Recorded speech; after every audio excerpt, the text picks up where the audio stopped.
okay to have mental challenges. And the country, the government is investing a lot to help you combat and deal with it.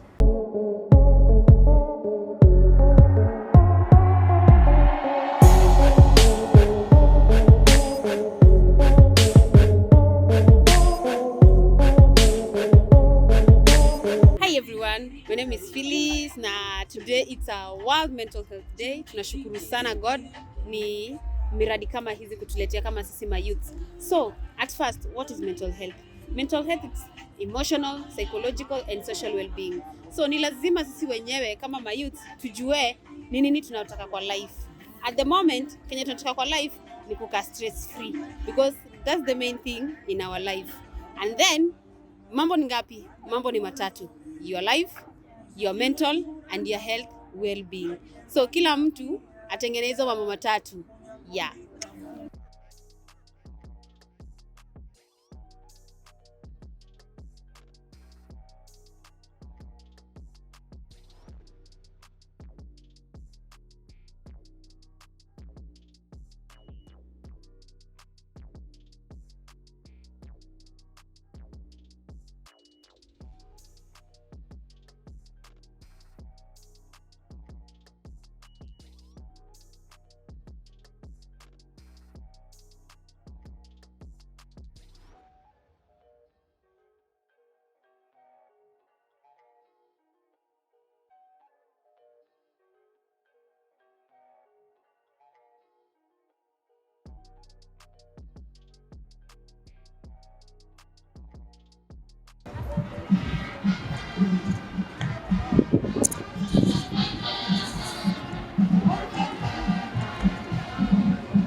World Mental Health Day 2023, whose theme is mental health is a universal human right.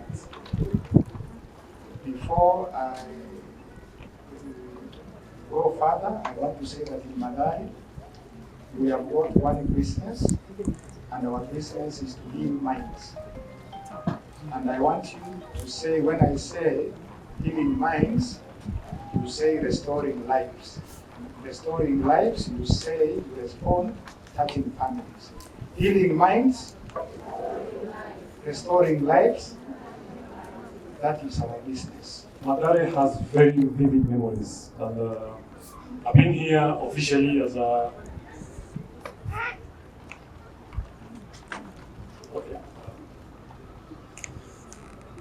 when I was last year, I was during the COVID pandemic, and on appears, many of you may not know it. I was the head of digital for the Ministry of Health. I was managed the Ministry of Health for 8 months in 2020 at the height of COVID. And I came here at Mathari and I met Dr. Morphe, Dr. Mercy, and we organized the Zumba for nurses here in Mathari. And when I came back to Mathari as a patient, many did not believe me. They were like, Philip, you're joking. You can't be sick. You're the head of digital at MOH. But I was sick. When all of you look at me here, do I look sick? I am sick. But it's not a disorder. Mental health is not a sickness. To me, it's a different ability. Mathari is the home of genius. You guys are at the home of geniuses. So my name is Philip Ogola, the digital humanitarian. And digital humanitarian has been like supporting government for the last decade. And today I want to announce my retirement. I want to take this day to celebrate Mental Health Day, to first of all thank the Kenya government for giving me an opportunity to thrive. And the Kenya government is an inclusive government which supports persons with disability. Many of you think disability is about physical, it's not. And when I met the Bwana CEO, and he took time to listen to me, and for me, on a PS, I can't write, I struggle writing. In school, I was labeled stupid. My mother thinks I'm bewitched. You know, coming from a Luo community, my village is next to Dr. Moss. So I was labeled stupid as a young child. Teachers labeled me stupid. In high school, I hated school. I have no college education, no university education. So the question is, Bwana Mheshimiwa, how did I advise the government with no papers? How did I advise the UN with no papers? How did I advise the Red Cross? How did I advise Madam Passaris here? And Madam Passaris, for those who don't know, for those on digital, Madam Passaris has done a lot. Most of you don't know what she does behind the scenes. Those rape cases, suicidal cases, she's always on call. She texts us back. There's a day she was in hospital and she saved a suicidal mother. These are the cases I handle every day. So my disorder is not a disorder. To me, it's a different ability. I was diagnosed with ADHD, I don't know bipolar, I don't know dyslexia. To me, I got diagnosed with diseases I can't even pronounce. But sitting down with Dr. Mercy when I came to Mathari, and Dr. Mercy doesn't know she became my mother. I've been mom about my mom because my mom's mama she was a witch. She was a witch because she gave birth to twins. I'm a twin. And by the way, when I appear, I'm turning 60 in 13 years. Wow. In layman's language, I'm turning 47. So my mother gave birth to 4 sets of twins. And in the 70s, Luos grew children in the forest. So I was born like us. I was supposed to be born in the forest. So when I sat with Dr. Mercy, she was like a mother to me. I had my father and my mother, but I lacked parental presence. So if you're a mother right now, please be present in the child's life. If you're a father, be present in the child's life. I lacked parental presence. And parenting is not about presence. It's about presence. I lacked it. So all along I've been looking for affirmations. And when you are differently abled, you lack affirmations. I lacked it. So digital humanitarian was a coping mechanism. And I got burnt out. I have seen so much death on appears. I know all the mortuaries. My friends are morticians. My friends are nurses. My friends are doctors. My friends are policemen. I cut off my family because my family thinks I'm a psycho. Today, I want to announce here that though I have dyslexia, I may struggle writing, but I have a brain of a 90-year-old. When appears, I can process things with my brain and predict patterns. I see things, when you give me numbers, I was the head of digital for the West Street pandemic, 2-seat pandemic. I managed the Red Cross for I don't know how many years. The agencies in government that I know like a 3D is the Ministry of Health, Nursing Council, Cambridge, Poisons Board, the Blood Bank. I have done so many blood appeals, including Mushimiwa here. He supported me. I can't do it anymore. My brain works like a robot. I do things on intuition. How did I win a global award at the UN in New York? How do I speak in 19 countries with no papers? So I was suicidal during the COVID pandemic. Most of you didn't know it. I drove myself to Mathari. It took Dr. Mathari to tell me, Philip, you're not crazy. You're a genius. So when you see someone in Mathari, just give them a hug. Mathari is the best treatment for mental health. I've been in so many institutions in the country, private institutions, but I got home, I got healed in Mathari, I got to find myself in Mathari. The nurses here care, the doctors here care. And let me tell you, the stigma around Mathari needs to end. One of years, I've done many events here where we come and feed patients here, we come and donate parts, we come and do shaving, we come and do Zumba, we come and do speech. Because I want to tell patients that you can thrive, you can heal. Today I want to introduce my son. I became a father at 17. You may laugh at it. If you're a mother, pay attention. I was defiled as a young boy for so many years by my nanny. I became addicted to sex at a very young age. My son, I haven't seen him for 29 years. I met him last week. So I just want to, today I want to retire and announce the new digital humanitarian. And I just want to tell you guys that Mathari is the home of genius, and Mathari is a hospital like any other. When you go to Kenyatta Hospital, do you get called ex-Mathari? So this is the new digital humanitarian. As I retire inside Mathari, because I want to end stigma. I want to end stigma and labeling. I'm not crazy, I'm not a psycho. And the theme of this year's mental health is universal rights. Human health is a universal right. Do we have rights as dyslexic people? Do we have schools which have screening centers? And on PS, please take this back to the office. Do schools have screening centers for people like us? Do we have enough Matharis in every county? Madam County, can we lobby for more Matharis in every county? If you're a nurse in Mathari, if you're a doctor in Mathari, please give them a hug. They take care of us. So meet my son, he's Clinton, and I decided to come out publicly and say that if you're a father out there, look for your son. I struggle with my identity. When you have a mental disorder, and I don't think it's a disorder, you struggle with identity because no one tells you that you're gifted. So Dr. Mercy, thank you. Bonasi, thank you for giving me access to Mathari. When I come here, I know the cooks, the watchmen. This is like my home. And I want to do campaigns here. And the next campaign is called It Could Be You, which we are launching with my son. My son is going to talk about teen pregnancy and mental. My son was suicidal, for crying out loud. How do I save people, Madam Pasaris, and my son is suicidal? My son tried to die by suicide twice. I can't do this. So this mental health day, I retire and hand over to my son.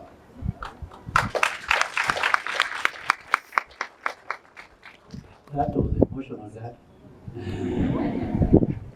Yeah, so I came to Mathari courtesy of my dad, and I'm seeing greatness in Mathari. So mental health is universal human rights. I want to tell you that it started, Dad is retiring. No, you're not retiring. It's like driving a car, just sitting on the driver's the co-driver's seat. I'm the one handling the wheels. He just directs me, hey, go this way, because he is my mentor. I met him, sorry, I CEO. I met my dad officially 26th of September last week. That one. So you can imagine the kind of trauma a child goes through. I'm a testimony to that. And I have a campaign that talks about that child matters. Listen, parents, listen. That child matters. I'm that child. I matter. Those children matter a lot, irrespective of who their parents are. Because by doing that, we'll be able to mentor and reduce numbers of mental cases, suicidal thoughts within these children. So thank you so much. I'm glad I got the honor. And kindly, PS and Madam Mathari, kindly, if you can allow me to come in front of you, kindly. And also CEO, kindly.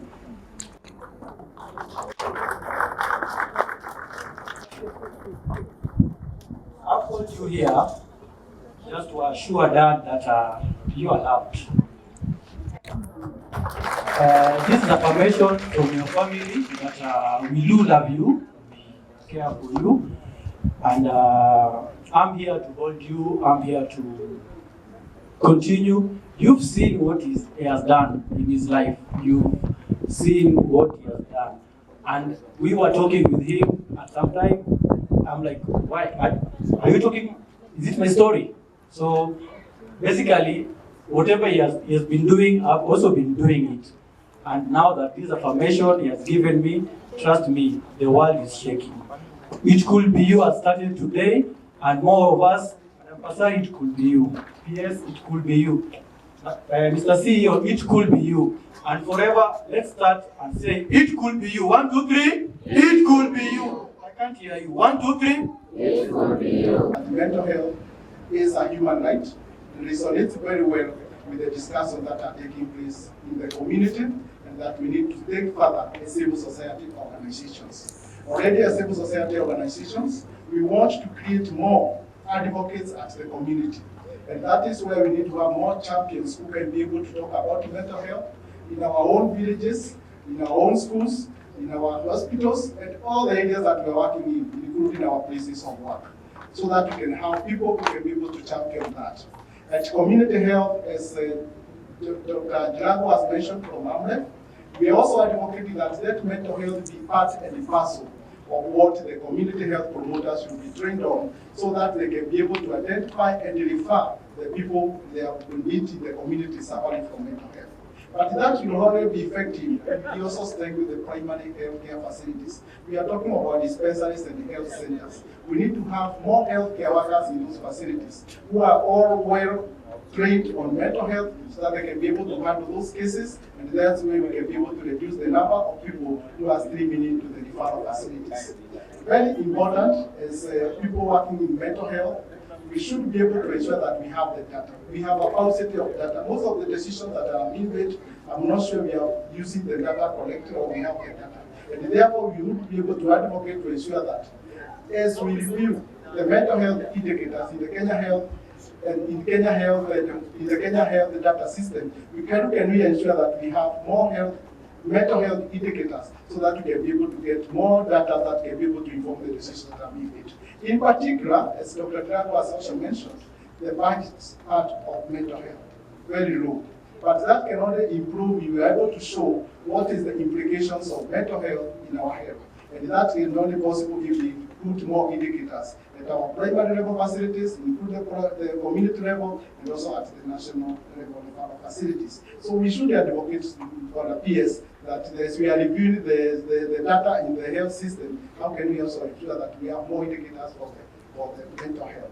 Finally, it is very important as a civil society organization, we hold the government to account. So allow us to be holding you to account. The decisions that are going to be made in this place, how can we be able, as civil society, to ensure that those decisions are made? And some of the decisions we have made, we want to hold you to account, is how you are going to employ more healthcare workers, especially for the mental health, both at primary level facilities and the referral facilities. That is an issue that we shall hold the government to account in civil society. The other idea we shall hold you to account is about the budgetary allocations again. We will not leave there. And I want to call my colleagues in the civil society and all the community members. When we go out for those budget discussions, let us advocate for mental health so that we can have more resources allocated to mental health, budgetary allocation so that those facilities can be able to provide the services that we are looking for. About drugs and medical facilities at the home, it's also an issue. And the civil society also do not want to have those stockouts, especially for mental health. How can we ensure that the government will ensure that the cancer, all the drugs that are required are available for the health facilities, especially at the primary level, so that we reduce the traffic for the With that, I want to thank you all and say that the Health Rights and Democracy Forum and all the NGOs that are working with the NGOs network, we are there and we will partner together to make sure that mental health is a real human right in this country. Thank you very much. This year's theme, that mental health is a human right, resonates very well with the discussions that are taking place in the community and that we need to take further as civil society organizations. Already as civil society organizations, we want to create more advocates at the community. And that is where we need to have more champions who can be able to talk about mental health in our own villages, in our own schools, in our hospitals, and all the areas that we are working in, including our places of work, so that we can have people who can be able to champion that. At community health, as Dr. Drago has mentioned from AMREF, we are also advocating that let mental health be part and parcel of what the community health promoters should be trained on, so that they can be able to identify and refer the people they are need in the community suffering from mental health. But that will only be effective if we also strengthen the primary health care facilities. We are talking about dispensaries and health centers. We need to have more healthcare workers in those facilities who are all well trained on mental health so that they can be able to handle those cases, and that's where we can be able to reduce the number of people who are streaming into the referral facilities. Very important is people working in mental health. We should be able to ensure that we have the data. We have a paucity of data. Most of the decisions that are being made, I'm not sure we are using the data collected or we have the data. And therefore, we would be able to advocate to ensure that as we review the mental health indicators in the Kenya Health and in the Kenya Health data system, can we ensure that we have more mental health indicators so that we can be able to get more data that can be able to inform the decisions that are being made. In particular, as Dr. Drago has also mentioned, the budget part of mental health, very low. But that can only improve if we are able to show what is the implications of mental health in our health. And that is only possible if we put more indicators at our primary level facilities, including the community level, and also at the national level of our facilities. So we should advocate for the PS that as we are reviewing the data in the health system, how can we also ensure that we have more indicators for the mental health. Finally, it is very important as a civil society organization, we hold the government to account. So allow us to be holding you to account. The decisions that are going to be made in this place, how can we be able as civil society to ensure that those decisions are made? And some of the decisions we have made, we want to hold you to account, is how you are going to employ more healthcare workers, especially for the mental health, both at primary level facilities and the referral facilities. That is an issue that we shall hold the government to account in civil society. The other idea we shall hold you to account is about the budgetary allocations again. We will not leave there. And I want to call my colleagues in the civil society and all the community members. When we go out for those budget discussions, let us advocate for mental health so that we can have more resources allocated to mental health, budgetary allocation so that those facilities can be able to provide the services that we are looking for. About drugs and medical facilities at the home, it's also an issue. And the civil society, we also do not want to have those stockouts, especially for mental health. How can we ensure that the government will ensure that the cancer, all the drugs that are required are available for the health facilities, especially at the primary level, so that we reduce the traffic for the With that, I want to thank you all and say that the Health Rights and Democracy Forum and all the NGOs that are working with the NGOs network, we are there and we will partner together to make sure that mental health is a real human right in this country. I'm going to request that everybody stands up just so that the blood moves a little bit. You've been sitting for too long. And they say sitting is the new smoking. So if you're not smoking but you're sitting a lot, it's like you're smoking. Thank you. You may be seated.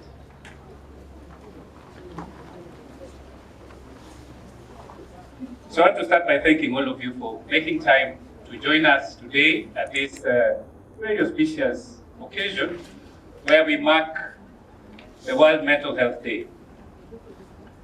The theme this year is mental health is a universal human right.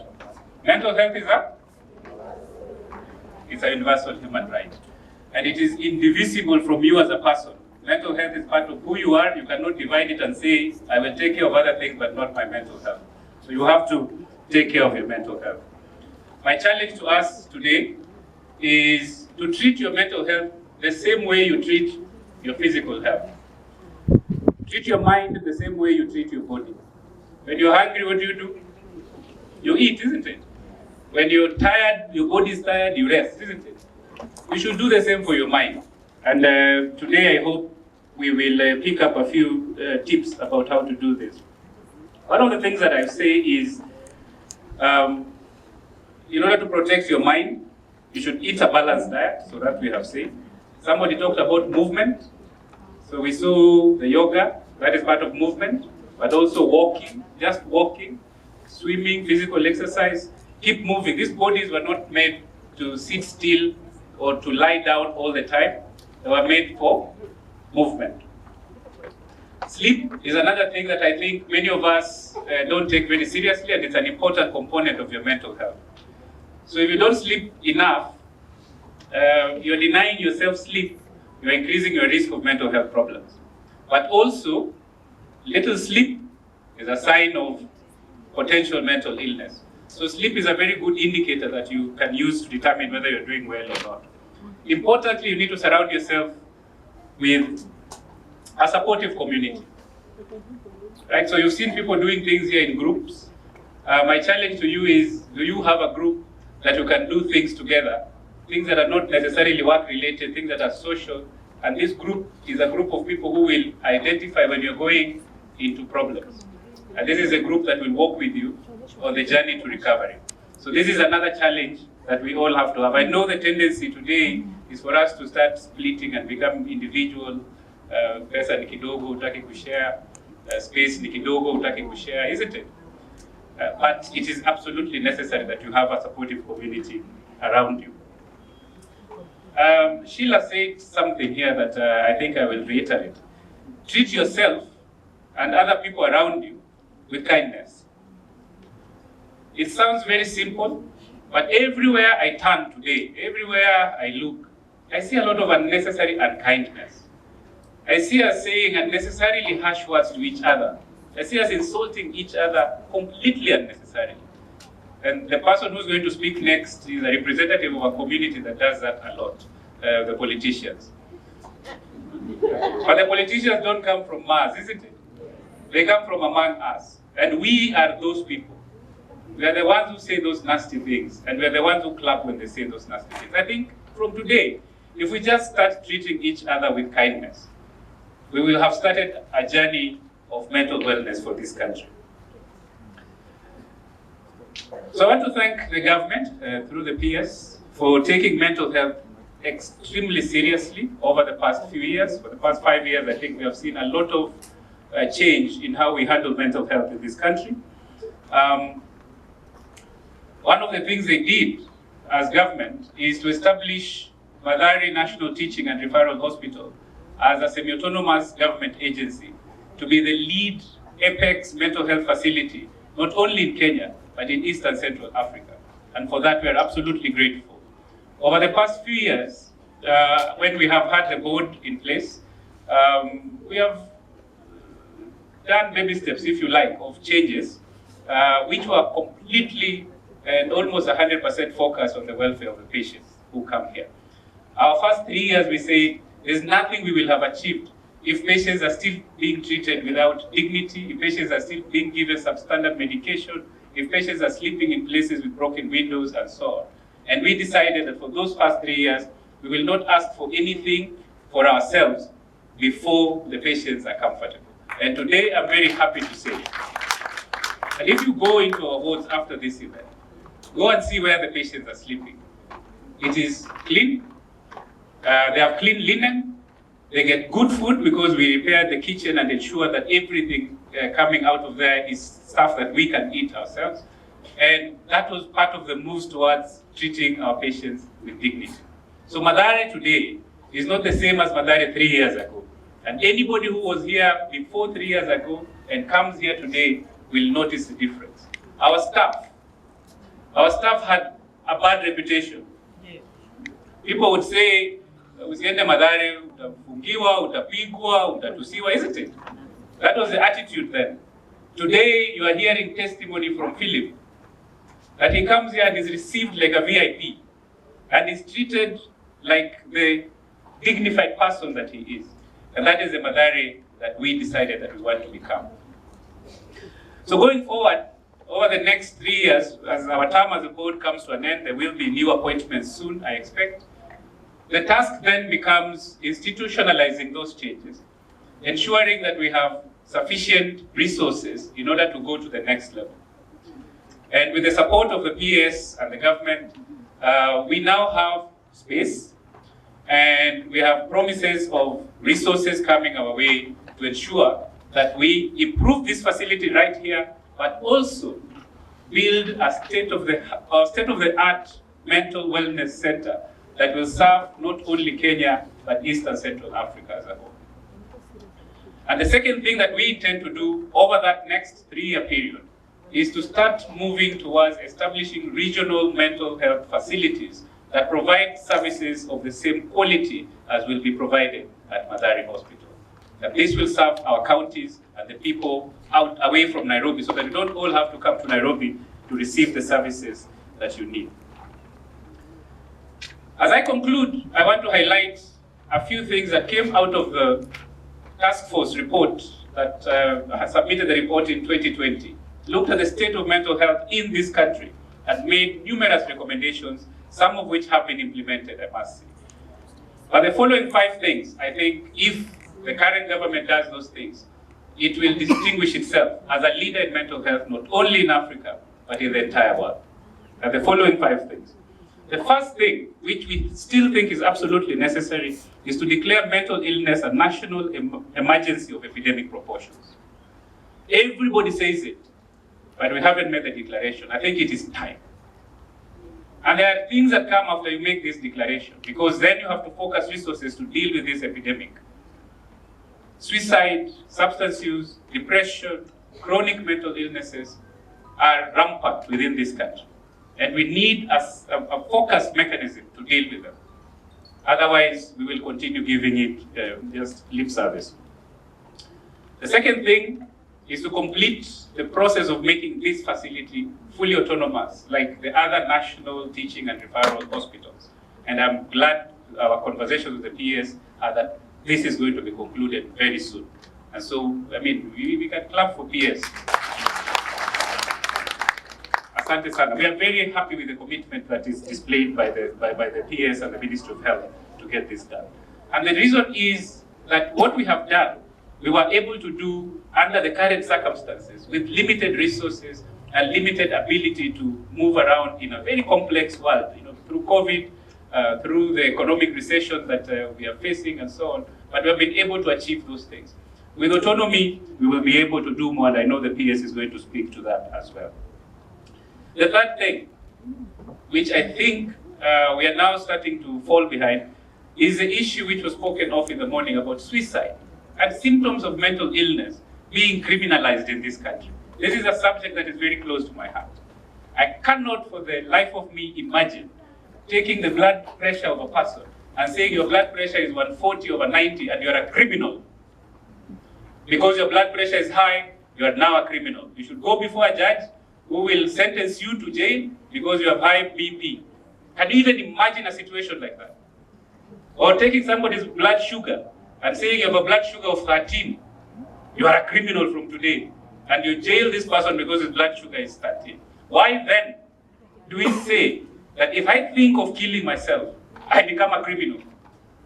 If I try to kill myself, I become a criminal. What does a judge know about preventing suicide or treating people with suicidal ideation, for you to take them before a judge and say, treat this person. And the only treatment available to the judge is fine, imprisonment, and they used to have strokes of the cane. That's not the treatment a person who is suicidal needs. So I think as a country, time has come for us to decriminalize suicide attempts, decriminalize even certain forms of substance use. We jail people who are mentally ill and they're taking substances to treat themselves. We take them to jail, where that treatment is not available. I think it is time. There's a petition before Parliament, which I am aware because I submitted it, and I would like to challenge our woman member of the National Assembly to pick this up. And it is a very simple petition. And the petition is to go to the Penal Code and delete section 220, is it 226? That says, section 225, that says that if you attempt to kill yourself, you become a criminal. Just delete that one. Countries like Ghana have done it, Botswana has done it. Countries that have less resources than we do have done it. I do not see why we are lagging behind in making that simple step that will mean a lot to people who come here for help. And people who cannot come here because they think if I go and tell Professor Atwoli that I have suicidal ideas, he is going to send me to the police. Yeah? And you go to jail. Right? Yeah. So it is time. And it is a simple thing that Parliament can do without any additional resources. It's just somebody saying, you know, we pass this motion to amend the Penal Code by deleting this section. Please, Madam Esther Passaris, I beg you, let us do that this year. We've been talking about this for too long. The fourth thing is that we were asked as Kenyans to create a commission that takes care of our mental health and happiness. Mental health and happiness. And the purpose of this commission would be to track both our mental health and happiness, and to provide a report regularly to the Ministry of Health, to the President, to Parliament, so that they know what is our state of mental health and happiness. And in knowing this, then you know what do we need to do in order to make it better. And if you're tracking it, it's better, it's easier for you to avail resources and do what is necessary. We haven't done that. I think we can do it. There are mechanisms that are available to us, that are legal instruments that are available to us. We can do that, and the President can do that. You know, his hands are not shackled. I think it is time for us to do that. In the interim, we had put in place a stopgap measure over the past few years of an office of the Presidential Advisor on Mental Health, which office was the precursor for this commission. Before we go through the legal mechanisms of setting up the commission, I again would advise that we fill that office, because it is now vacant, of the Presidential Advisor on Mental Health. It was vital, a connection between the community, the Ministry of Health, and the Office of the President in pushing the agenda of mental health forward. Finally, not to bore you too much with technical stuff, we said we should have a mechanism of tracking certain indicators in mental health. And I've heard our colleagues from AMREF speaking to the same. The first thing we needed to do is a national survey. We keep saying 1 in 4 people in this room, in their lifetime, will have a mental illness. We say this, isn't it? But those statistics are guesswork. It's absolute guesswork, based on things we are told by WHO. We haven't done a national survey. I can tell you, it is not 1 in 4. It is not 1 in 4. The small surveys that we have conducted, we went to hospitals around Nairobi and Eastern and looked at people who come to hospital for any reason. Half of them had depression. They were coming to hospital because I have stomachache, I have headache, I have some ache. When they were assessed, we found that they have depression. Depression is one of the 200 mental illnesses that you can be diagnosed with. So if I look into this room, it is not 1 in 4 who currently have a mental health challenge. It's way more than that. We already have a protocol to do a national survey on PS. It is ready, your ministry has prepared it. They have ethical approval. They don't have money. They don't have money. They need 80 million shillings or thereabouts. I know we can spare 80 million shillings and do a survey and then put in place surveillance mechanisms to be tracking suicide, tracking substance use, tracking significant changes in our mental health. And if we do that, I can assure you, we will be doing better than the United States of America. We'll be doing better than Canada, we'll be doing better than most of the other countries that have way more resources than we do. And we deserve to do that, because we have the will and we have the ability to do this. With those many remarks, I want to thank you once again, and thank you, Bwana PS, for spending your entire day here with us, and Madam Woman Rep, and all of you members of the public who have joined us today, and our partners, to come and mark this extremely important day in the life of mental health workers. I finish by thanking the mental health workers in the room for standing in the gap, for being the frontline warriors, for protecting this society from the worst things that would have happened if you were not there doing the very, very important things we do. I salute you, I thank you, and thank you very much for listening to me. I want to take this opportunity now to invite our friend and very important partner, the person, you call her women rep or something. She's a woman member of the National Assembly for Nairobi. That is the official title. Otherwise known as Mama County. Karibu Mheshimiwa, come and speak to us.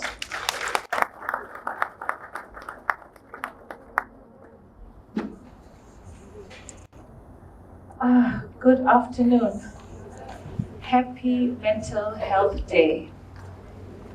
Oh, you have no energy. Come on, Happy Mental Health Day. Happy Mental Health Day.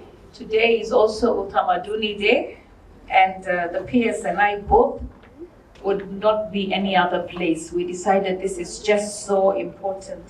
So the protocols, PS Harry Intai, Principal Secretary, State Department of Medical Services, Professor Lukoya Atwoli, the Chair of the Mathari. Now I'm learning it's Mathari, not Mathare. We all just call it Mathari. Teaching and Referral Hospital, the CEO, Dr. Julius Ogato, the partners that are here with us today, AMREF and all the others, including GAF. My team from the National Government Affirmative Action is also here, represented by the coordinator Charity and the chair Jared. The entire team, you see them in their pink. They are members of GAF, and together we partnered with all the partners, the Ministry of Health and AMREF, to have this celebration. Why are we celebrating? It's because every stride that we take in the right direction is worthy of celebration.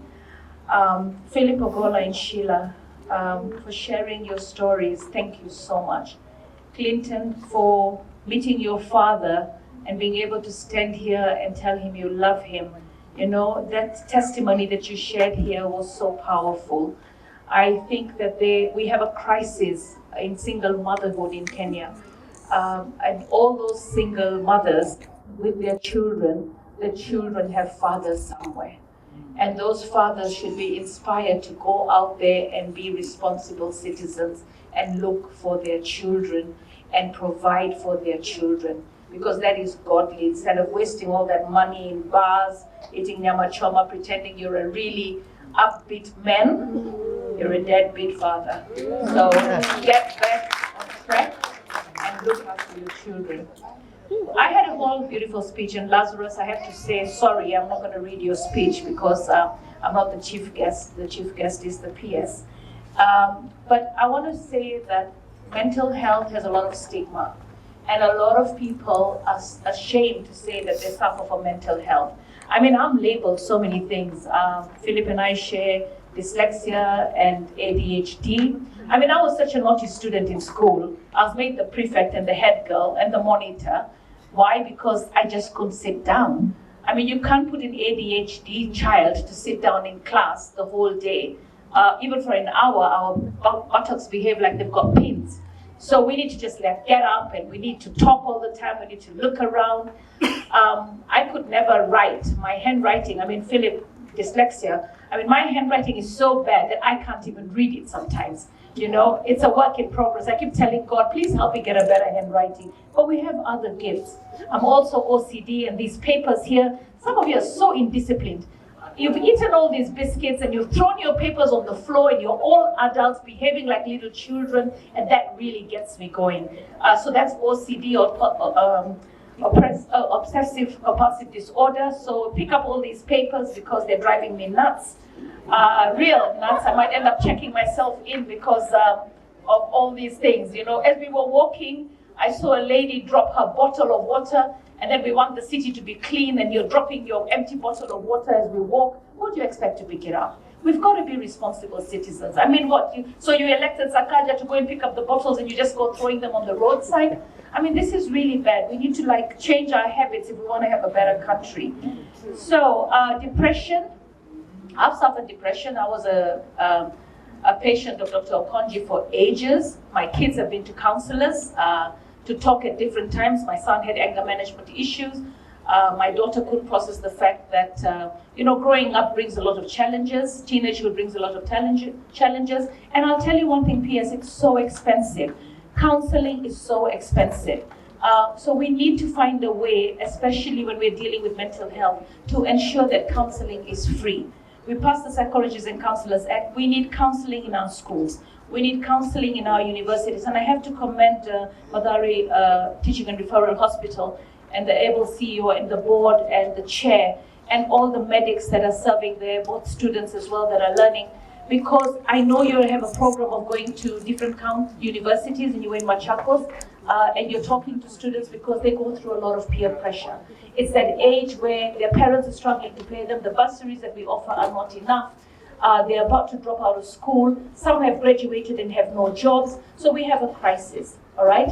And I think that crisis is so real. To burden them with fees to deal with that crisis, is tough. So I really think that the CEO did not ask for much when he said, let outpatient at Mathari Hospital be covered by NHIF. And I think that's not too much to ask, because here counseling is needed. And of course, we have 17 counties that don't have facilities for mental health. I think we need to look into that. We need to make sure that the counselors and the psychologists and the psychiatrists that are out there that have no jobs, we need to hire them so that we can provide that much needed service. Now, when I was thinking, Kenya has got a lot of terminal illnesses, cancer being one of them. We've got a lot of people suffering with cancer. And, this morning as I was reading my speech, which Lazarus put, he put it at the bottom that it's okay, to suffer mental health. It's okay. And it straight away took me to Knightsbridge. She was a cancer survivor. Now she's a cancer warrior, having fought that battle. In 2021, she was on America's Got Talent. She got the Golden Buzzer from Simon Cowell. And she died in 2022. So I'd like all of you, you've all got a piece of paper that was given to you. Bush, I think, bring it to the front here. And the DJ has the song. We are going to sing It's Okay. And the reason why we're going to sing It's Okay is because it's really okay to suffer from mental health.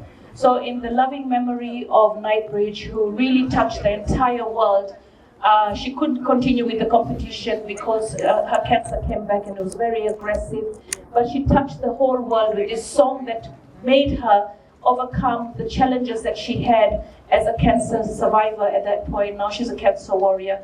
And she wrote this amazing song. And people say that when you have mental health issues, or illnesses, you've been bewitched or there's something wrong with you.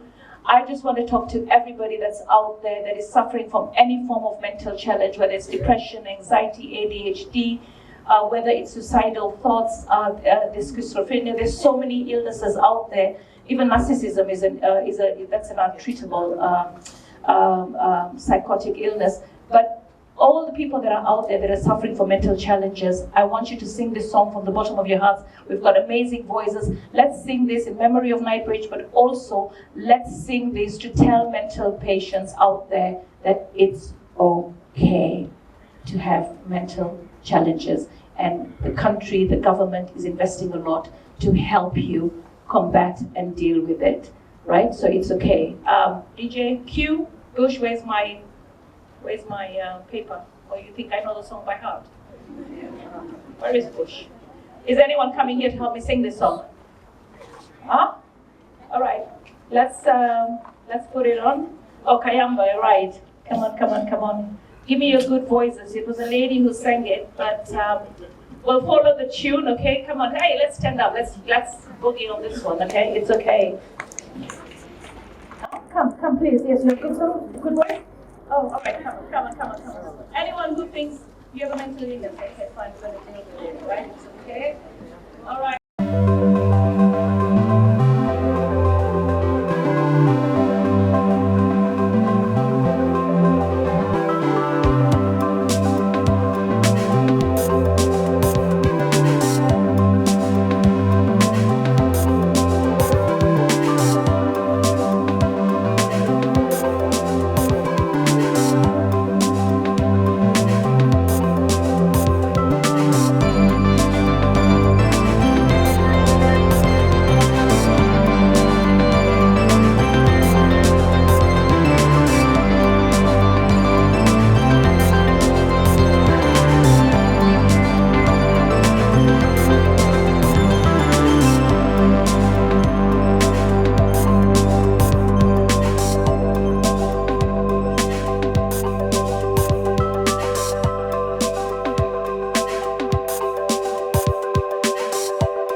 We were told that 1 in 4 will suffer from mental health.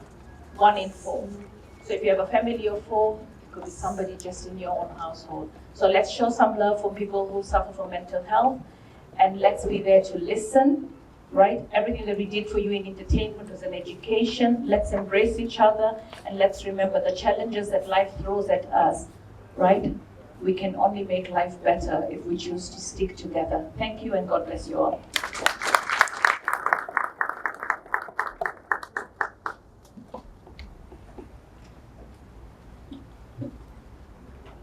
Thank you, Madam Passaris. So for those who ask, how does a mentally ill patient look like? Is there a face? Is there a look? A mentally ill person can be a member of your National Assembly, can be a doctor, can be a digital humanitarian, can be an artist. Anyone can get mental illness. So there's no look, there's no way these people look, there's no Mathari patient. Okay? We have human beings who suffer from mental illness, and we provide care for them, isn't it? I think that's a powerful message from today. I want to take this opportunity to ask Africa, you know, these guys, one thing people don't know, a secret people don't know, and these guys played at my wedding. Tushangilie Kenya, taifa letu tukufu, Kenya tunayo, haipasi amri,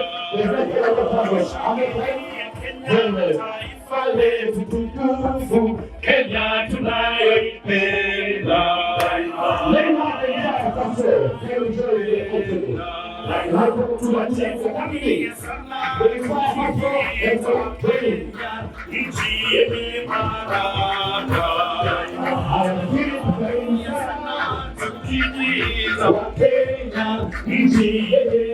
God, somebody am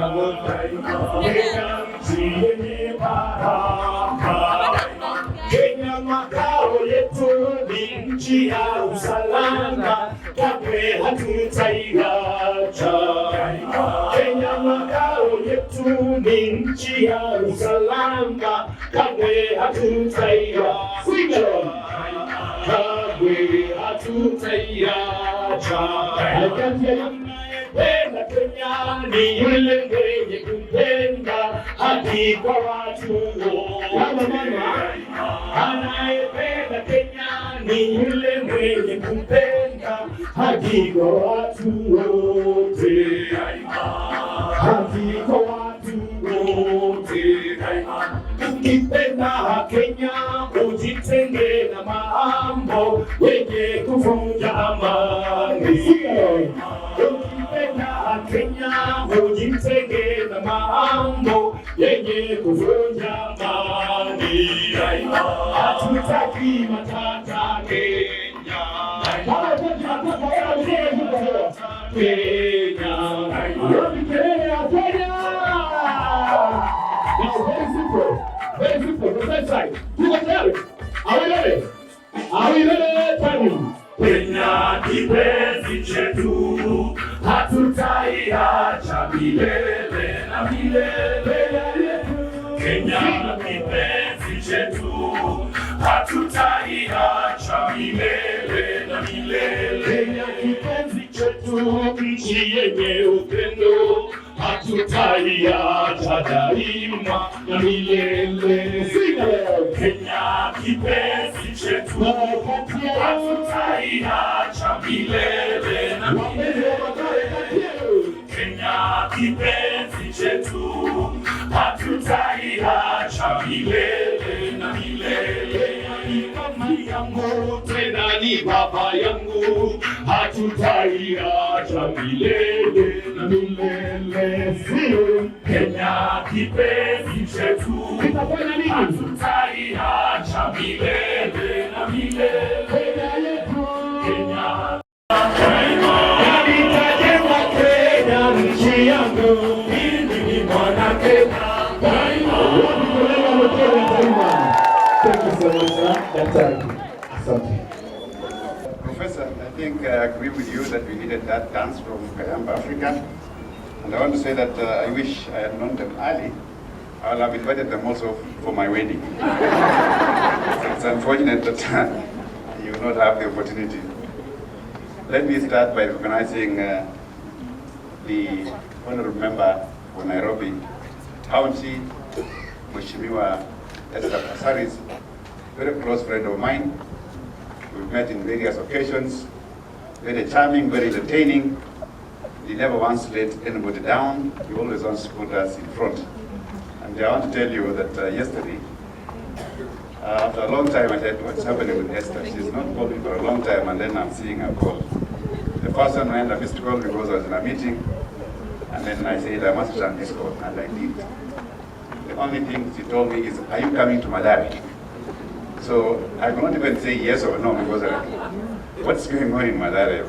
I knew I had an invitation from the CEO, and my team was preparing this. And I told her, yes, I'm coming to Mathari. And the whole conversation went on until late evening when I was going back to my house at the office.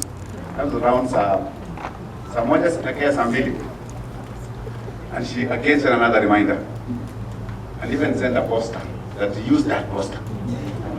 And said, no, change that one, now use this one. So that's how dedicated she is. And I didn't know that she's a very disciplined person. The morning again, he showed me another side of her. And I'm like, this is like my mother. She doesn't want to leave anything going wrong. So she's really displayed all that. Professor Toli, I know it's the first time we are meeting. We've just been talking, maybe doing correspondence. Good work you're doing at the hospital. And your directors, I'm really happy, and I hope. I'm shocked that you told me that, I'm leaving, I don't know, next month, and some of your directors had mentioned to me, and I said, okay, I think I need a recommendation. And I'm going to do a recommendation. Well, I'll now leave that to my voices, but I'll do my part to recommend that the good work that you've done here for the last 3 years needs to be continued. You just laid the foundation.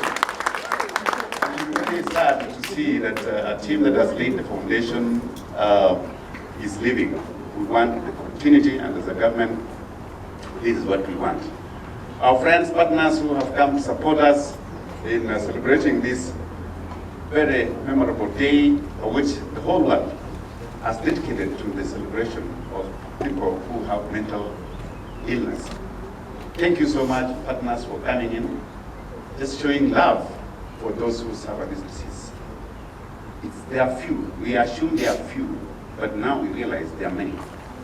And Professor, I want to tell you that I'll make sure that I resource, or I find resources to sponsor that survey. You want to remember, well-shaven guy, clean. I said, wow, I wish I had the hair like him. And this guy is good. I said, yeah, I used to spearhead the digital during the COVID for the Ministry of Health. And I'm like, wow, this guy, where did he disappear to? When I joined the ministry, I didn't see him. But now I've known the challenges he's going through, and he's told us that it's not a challenge. It's only that we need to understand him and make use of him in a better way. So that's a critical part that we need to understand as a nation. That people who have mental challenges does not mean that they are not playing a role in supporting our economy. Being a digital person, as you can see, this is the era of digital. So you had already focused on that. And you say he never went to that high school properly, university, and is beating 100 of us. Can you give a clap to Philip?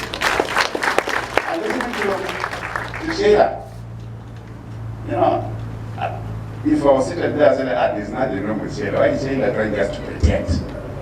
But Sheila's just taken us through what our youth are going through. In fact, I was almost telling Dr. Agato, the CEO here, that please later continue with that story. Because that's a story that we want to hear. As policymakers, that's a story that we want to hear. I think we are not well informed sometimes to understand what the challenges the youth are going through. And it is important that we gather these youth, we listen to them so that they are able to tell us the challenges they are going through. For me as a policymaker, it's very difficult for me to prescribe a policy that will suit her, and until I get the time to listen to such people who have facing challenges. And you can see they're saying they sometimes wake up and say we want to go and volunteer.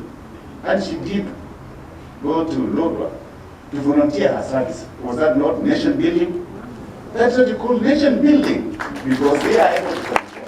What they need is support. Are we able to provide that support?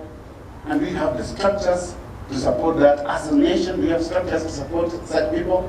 So it is really important that we examine ourselves, again as a nation, and put this challenge, this mental disease, in the forefront. When there was an outbreak of AIDS, for example, it was declared as a national pandemic. And we fought AIDS. There are survivors of AIDS who are still playing a key role in our economy. They are leaders in their different capacities because there were structures that came into support. When we had COVID-19 pandemic, similar thing was done and we defeated COVID. Now that we are facing this challenge of mental health, we need to build proper structures within the government to support all our youth, because that is our nation. The youth is the nation that we call Kenya. If we destroy them, if we allow this mental disease to destroy our youth, then we will not have a future of our country. It's high time that we now bring the youth to the fold so that we're able to understand. And I want to challenge the youth. Whenever you have a problem, we've said here that move closer. Let the public be your supporters. Anybody who is next to you be your support. Those who, the group that was taking us through, very informative. That problem shared is half solved. These things are happening within our communities. And I'm very happy to inform you, and you saw. And on the 20th, His Excellency, the President, is going to launch 100,000 community health promoters across the country. These community health promoters are now well equipped, well trained with health information.